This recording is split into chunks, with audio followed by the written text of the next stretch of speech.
పోట్ల గిట్ట దూకినట్టు పొలేరమ్మ జాతరలో పోతరాజు ఊగినట్టు కిర్రు చెప్పులేసుకొని కర్ర సాము చేసినట్టు మర్రి సట్టు నీడలోన కుర్ర గుంపు కూడినట్టు ఎర్ర జొన్న రొట్టెలోన మిరప తొక్కు కలిపినట్టు నా పాట చూడు నా పాట చూడు నా పాట చూడు నాటు నాటు నాటు నాటు నాటు నాటు తీర నాటు నాటు నాటు నాటు నాటు నాటు నాటు కూర నాటు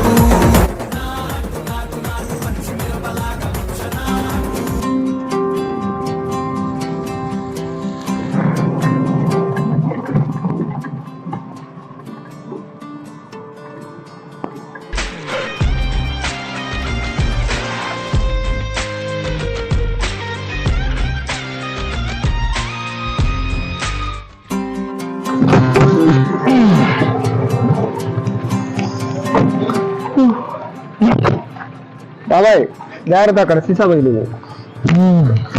వచ్చేమన్నా తిరుపతి? అప్పుడే ఇంకా పొద్దునే ఉన్నాం. ఇంకా next Kadapa, Rajampet, Koduru, Tirupati, almost 3.5 hours.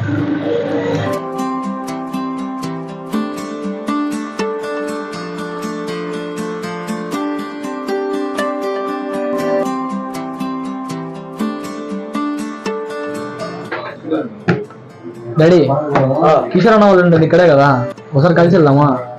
వద్దులో రా, ట్రైన్ పడుతుంది. వాళ్ళు ఉండే వాసవ నగర్ లో. నేనైతే వచ్చి చూద్దాంలే. సరే డాడీ.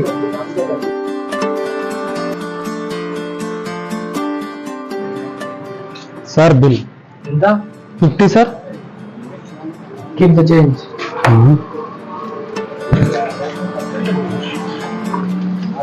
కొడుకే ఎంత ఇచ్చాడంటే నాయన ఎంత ఇచ్చాడో. Sir bill 50 sir.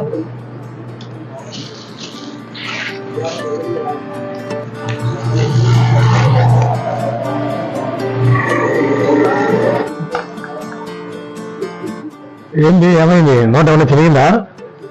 సార్ మీ కొడుకు 50 టిప్ ఇచ్చాడు, మీరేంటి మరీ 10 రూపాయలు ఇచ్చారు? వాడికి ఏంటైనా వాళ్ళ నాన్న సహకారి, ఎంతైనా ఇస్తాడు. మా నాన్నకి అంత సీన్ లేదు.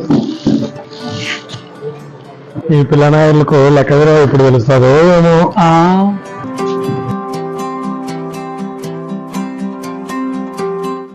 భాష బండి సైడ్ తీసుకో, అట్టుపల్లి తీసుకున్నాం. సరే.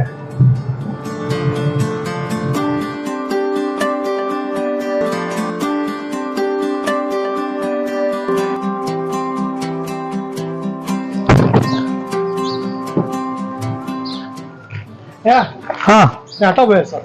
పోయారు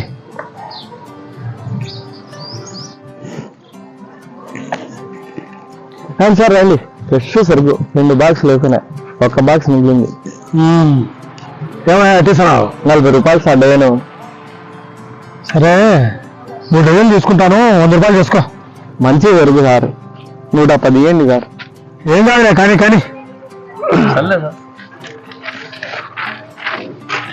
ఏరా వాడి దగ్గరే నిద్ర వస్తుందల్లా వాడికి. అందరికీ టీ తాగితే మెలకు వస్తుంది, మహాడికి వెరైటీగా నిద్ర వస్తుంది. ఏం సార్, ఎక్కడికి వెళ్తున్నారు? తిరుపతికి. కొండ మీదగా? లేదుదా, తిరుమలకి కాదు, తిరుపతికి చుట్టాలంటిదిలే.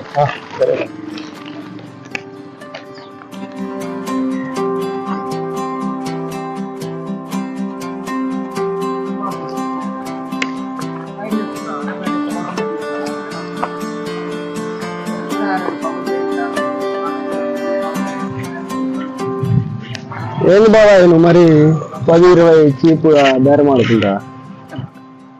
ఏమైందిరా ఇప్పుడు? వీళ్ళు కూడా వాళ్ళు అమ్మేది బెటర్, అక్కడ బేరం ఆడేది ఉండదు. ఎండలో నిలబడాలా, వాళ్ళలో తడసాలనేది ఏమి ఉండదు. అంతే కదా బాబాయ్. ఇప్పుడు నేను చూడు, ఆన్లైన్లో ఫోన్లు, ఇయర్ ఫోన్లు, బట్టలు, బూట్లు ఎన్నెన్నో తెప్పిస్తాంట, అక్కడ ఒకటే రేటు, బేరగాడేలా. సరే నువ్వు డైలీ సెల్ ఫోన్లు, ఇయర్ ఫోన్లు తెప్పిస్తుంటావా? డైలీ తెప్పిస్తావు బాబాయ్, అవసరమైనప్పుడే తెప్పేయవు. ఎందుకంటే అవన్నీ అవసరాలు ఎప్పుడో ఒకసారి తెప్పించేవి, కానీ ఇవి నిత్యావసరాలు, రోజు ఏదో రకం కొంటూనే ఉంటాం. సో బేరం ఆడచ్చు, తప్పులేదు. దీనికి కోటీశ్వరుడు పెదవాడు అనేది లేదు. ఇక్కడ తను ఎండలో ఉన్నాడా, వాళ్ళు తడుస్తున్నాడా అన్నది కాదు, తన వృత్తి ధర్మాన్ని ఎంతవరకు పాటిస్తున్నాడా అన్నది చూడాలి మనం. వ్యాపారితో మర్యాదగా మాట్లాడాలి.